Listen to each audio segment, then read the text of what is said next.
Page number 10, paragraph 17.11.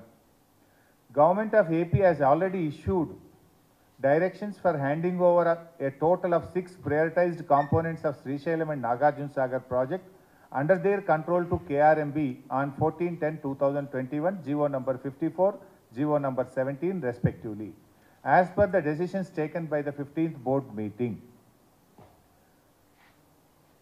To this, ఇప్పుడు తెలంగాణ అంశం.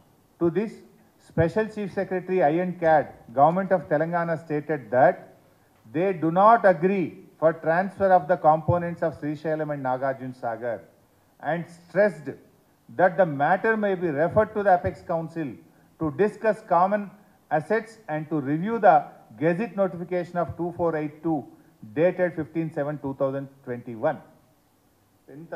ఎంత పచ్చి అబద్ధం మాట్లాడతారండి ముఖ్యమంత్రి. ఒక ముఖ్యమంత్రి ఇంత పచ్చి అబద్ధం ఎంత స్పష్టంగా అయ్యాలి. ఈ దినపత్రికలో ఈ పత్రిక చదివిన పాఠకుడు ఏమనుకోవాలి? ఈనాడు దినపత్రిక చదివింది ఒక రాష్ట్ర ముఖ్యమంత్రి మాట్లాడితే నిజమని అనుకుంటారా అనుకోరా? భవిష్యత్తులో మీరు కూడా జర్నలిస్టులతో కూడా మనవి ఏంటంటే ఆయన మాటలు చెక్ చేసుకొని మీరు రాయాల్సిన పరిస్థితి. ఎందుకంటే మన క్రెడిబిలిటీ పోతుంది, పత్రికల క్రెడిబిలిటీ పోయే ప్రమాదం ఉన్నది.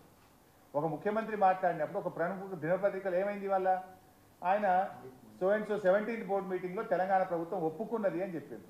17th బోర్డు మీటింగ్లో ఎంత గట్టిగా చెప్పిండు తెలంగాణ ఇరిగేషన్ స్పెషల్ సిఎస్, మేము ఒప్పుకునే సమస్యే లేదు, ఈ సమస్యను పూర్తిగా చర్చించడానికి అపెక్స్ కమిటీకి అంటే ఇద్దరు ముఖ్యమంత్రులు కేంద్ర జలవనరుల మంత్రి అధ్యక్షతన జరిగే సమావేశానికి రెఫర్ చేయండి, ఈ కేఆర్ఎంబి ఇచ్చిన ఆర్డరే తప్పు, ఈ ఆర్డర్ మీదనే పూర్తిగా రివ్యూ చేయాల్సిన అవసరం ఉంది, మేం ప్రాజెక్టులు అప్పచెప్పే సవాలే లేదు అని చెప్పి ఆ రోజు అప్పటి ప్రభుత్వం అంత స్పష్టంగా చెప్పింది. మరి ఇంత పచ్చి అబద్ధాలు పట్టపగలు సెక్రటరియట్లో కూర్చొని ఒక ముఖ్యమంత్రి గారు మాట్లాడడానికి తగునా? ఇంత ఇంత ఇంత దుర్మార్గమా?